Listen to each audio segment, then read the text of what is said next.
ಎಲ್ರಿಗೂ ನಮಸ್ಕಾರ. ನಮ್ಮ ಅಡುಗೆ ಚಾನೆಲ್ಗೆ ಸ್ವಾಗತ. ದಿನ ಒಂದೇ ರೀತಿಯಾಗಿರೋ ಸಾರು, ತಿಳಿ ಸಾರು, ಗೊಜ್ಜೆಲ್ಲ ತಿಂದು ಬೋರಾಗಿದ್ದಾಗ ಏನು ಮಾಡಬೇಕು, ಏನು ತಿನ್ನಲಿಕ್ಕೆ ಮನಸ್ಸಾಗಿಲ್ಲ ಅಂದಾಗ ಈ ರೆಸಿಪಿನ ಟ್ರೈ ಮಾಡಿ ನೋಡಿ. ಸಖತ್ ಟೇಸ್ಟಿಯಾಗಿರುತ್ತೆ, ಸ್ವಲ್ಪ ಡಿಫ್ರೆಂಟಾಗಿ ಕೂಡ ಇದೆ. ಈ ಎಲ್ಲ ಪದಾರ್ಥಗಳನ್ನ ಡೈರೆಕ್ಟಾಗಿ ಬೆಂಕಿಯಲ್ಲಿ ಹಾಕ್ಕೊಂಡು ಮಾಡ್ಕೊಂಡು ತಿಂದರೆ ಸಖತ್ ಟೇಸ್ಟಿಯಾಗಿರುತ್ತೆ. ಆದರೆ ಸುಮಾರು ಜನ ಮನೆಯಲ್ಲಿ ನೀರೊಲೆ ಎಲ್ಲ ಈಗಿನ ಕಾಲದಲ್ಲಿ ಯಾರ ಮನೇಲಿ ಇರುತ್ತೆ ಹೇಳಿ. ಅದಕ್ಕೋಸ್ಕರವಾಗಿ ಈ ಸ್ಟೆಪ್ನ ಈ ರೀತಿಯಾಗಿ ಮಾಡಿ ತೋರಿಸ್ತಾ ಇದ್ದೀನಿ. ಹೆಂಚಿಟ್ಕೊಂಡಿದ್ದೀನಿ ಗ್ಯಾಸ್ ಸ್ಟವ್ ಲೋ ಫ್ಲೇಮ್ನಲ್ಲಿ. 2-3 ಚಮಚದಷ್ಟು ಎಣ್ಣೆ. ಮುಖ್ಯವಾಗಿ ಇದನ್ನು ಮಾಡಲಿಕ್ಕೆ ಮಿಕ್ಸಿಯಾಗಿ ಒರಳಾಗಲಿ ಯಾವುದನ್ನು ಉಪಯೋಗ ಮಾಡ್ತಾಯಿಲ್ಲ. ಬೆಳ್ಳುಳ್ಳಿ ಎಸಳು ಸುಮಾರು ಒಂದು 8-10 ಕಟ್ ಮಾಡಿಟ್ಕೊಂಡಿರೋ ಒಂದು ದೊಡ್ಡ ಈರುಳ್ಳಿ, ಹಸಿರು ಮೆಣಸಿನ್ಕಾಯಿ 2, ಸ್ವಲ್ಪ ಹುಣಸೆ ಹಣ್ಣು, ಒಣಮೆಣಸಿನ್ಕಾಯಿ ಮುರಿದು ಉಪಯೋಗ ಮಾಡ್ತಾಯಿದ್ದೀನಿ 2, ಜೀರಿಗೆ 1 ಟೇಬಲ್ ಸ್ಪೂನ್ ಅಷ್ಟು.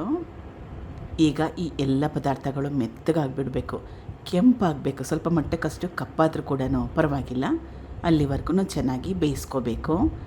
ನೀರನ್ನ ಹಾಕೊಳ್ಳೋ ಅವಶ್ಯಕತೆ ಇಲ್ಲ. ಮುಖ್ಯವಾಗಿ ಈ ರೆಸಿಪಿಗೆ ನೀರಿನ ಅವಶ್ಯಕತೆ ಏನಿಲ್ಲ. ಗ್ಯಾಸ್ ಸ್ಟವ್ನ ಲೋ ಫ್ಲೇಮ್ನಲ್ಲೇ ಇಟ್ಕೊಂಡ್ರೆ ಸ್ವಲ್ಪ ಜಾಸ್ತಿ ಹೊತ್ತು ಬೇಕಾಗುತ್ತೆ. ಬೇಗನೆ ಮಾಡ್ಕೋಬೇಕನ್ನಂಗಿದ್ರೆ ಮೀಡಿಯಮ್ ಫ್ಲೇಮ್ನಲ್ಲಿ ಇಟ್ಕೊಳ್ಳಿ. ಈಗ ಈ ಎಲ್ಲ ಪದಾರ್ಥಗಳನ್ನ ಚೆನ್ನಾಗಿ ಕೆಂಪಾಗೋವರೆಗೂ, ಆಮೇಲೆ ಬೆಳ್ಳುಳ್ಳಿ ಮೆತ್ತಗಾಗಿದೆ, ಕೈಯಲ್ಲೇ ನುಣ್ಣಗೆ ಮಾಡ್ಕೋಬೋದು, ಆ ರೀತಿಯಾಗಿದೆ. ಅಲ್ಲಿವರೆಗೂ ಬೇಯಿಸ್ಕೊಂಡಿದ್ದೀನಿ. ಸುಮಾರು ಒಂದು 7-8 ನಿಮಿಷ ಬೇಕಾಯಿತು. ಬೇರೆ ಬಟ್ಲಲ್ಲಿ ಇದನ್ನು ತೆಗೆದಿಡ್ತಾಯಿದ್ದೀನಿ. ಮತ್ತೊಮ್ಮೆ ಅದೇ ಹೆಂಚಿನ ಇಟ್ಕೊಂಡಿದ್ದೀನಿ. 1-2 ಚಮಚದಷ್ಟು ಎಣ್ಣೆ ಕೂಡ ಸೇರಿಸ್ಕೊಳ್ತಾ ಇದ್ದೀನಿ. ಒಂದು ದೊಡ್ಡ ಟೊಮೆಟೊ, ನಾಟಿ ಟೊಮೆಟೊ ಉಪಯೋಗ ಮಾಡಿದ್ರೂ ಕೂಡ ಪರವಾಗಿಲ್ಲ, ಚೆನ್ನಾಗಿರುತ್ತೆ. ಗುಂಡು ಬದನೆಕಾಯಿ ಸುಮಾರು ಒಂದು 3-4 ಎಳೆ ಬದನೆಕಾಯಿ ಇದ್ದರೆ ಒಳ್ಳೆಯದು. ಈಗ ಬದನೆಕಾಯಿ ಟೊಮೆಟೊ ಮೆತ್ತಗಾಗಬೇಕು, ಅಲ್ಲಿವರೆಗೂ ಬೇಯಿಸ್ಕೋಬೇಕು. ಎಣ್ಣೆಲೇ ಹುರ್ಕೋಬೇಕು, ಎಣ್ಣೆಲೇ ಚೆನ್ನಾಗಿ ಬೇಯಿಸ್ಕೊಂಡ್ರೆ ಒಳ್ಳೆಯದು. ಅಥವಾ ಬೇಕಿದ್ರೆ ಒಂದು ಸ್ವಲ್ಪ ನೀರನ್ನ ಚಿಮ್ಕಿಸ್ಕೋಬೋದು, ಬೇಗನೆ ಆಗಬೇಕನ್ನಂಗಿದ್ರೆ. ಸುಮಾರು ಒಂದು 7-8 ನಿಮಿಷ ಆದಮೇಲೆ ಬದನೆಕಾಯಿ ಟೊಮೆಟೊ ಎಲ್ಲ ಚೆನ್ನಾಗಿ ಬೆಂದಿದೆ.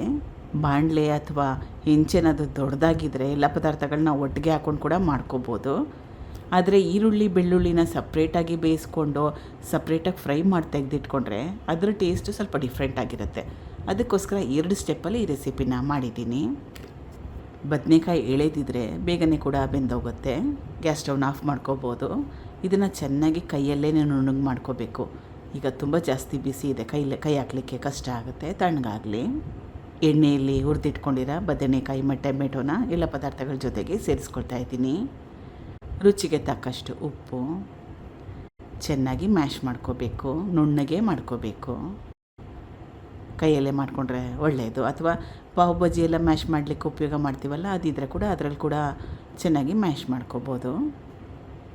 ಇದಾಗಿದೆ. ಕೊನೆ ಸ್ಟೆಪ್ಪು, ಎಣ್ಣೆಗೆ ಸ್ವಲ್ಪ ಸಾಸಿವೆ ಹಾಕ್ಕೊಂಡು ಕರಿಬೇವಿನ ಸೊಪ್ಪನ್ನ ಹಾಕಿಟ್ಕೊಂಡಿದ್ದೀನಿ. ಅಚ್ಕಾರದ ಪುಡಿ ಸ್ವಲ್ಪ. ಇದನ್ನು ಈ ಬದನೆಕಾಯಿ ಟೊಮೆಟೊ ಮಿಶ್ರಣಕ್ಕೆ ಸೇರಿಸ್ಕೊಂಡು ಚೆನ್ನಾಗಿ ಕಲಿಸ್ಕೊಂಡ್ರೆ ಕಲರು ಚೆನ್ನಾಗಿ ಬರುತ್ತೆ, ಫ್ಲೇವರು ಕೂಡ ಚೆನ್ನಾಗಿರುತ್ತೆ. ಇದಾಗಿದೆ. ಇದು ಚಪಾತಿ, ದೋಸೆ, ಅಕ್ಕಿ ರೊಟ್ಟಿ, ರಾಗಿ ರೊಟ್ಟಿ ಎಲ್ಲದ್ರ ಜೊತೆಲೂ ಚೆನ್ನಾಗಿರುತ್ತೆ. ಸ್ವಲ್ಪ ಡಿಫ್ರೆಂಟಾಗಿ ಕೂಡ ಇದೆ. ಟ್ರೈ ಮಾಡಿ ನೋಡಿ ಒಂದು ಸಲ. Thank you for watching. ಧನ್ಯವಾದಗಳು.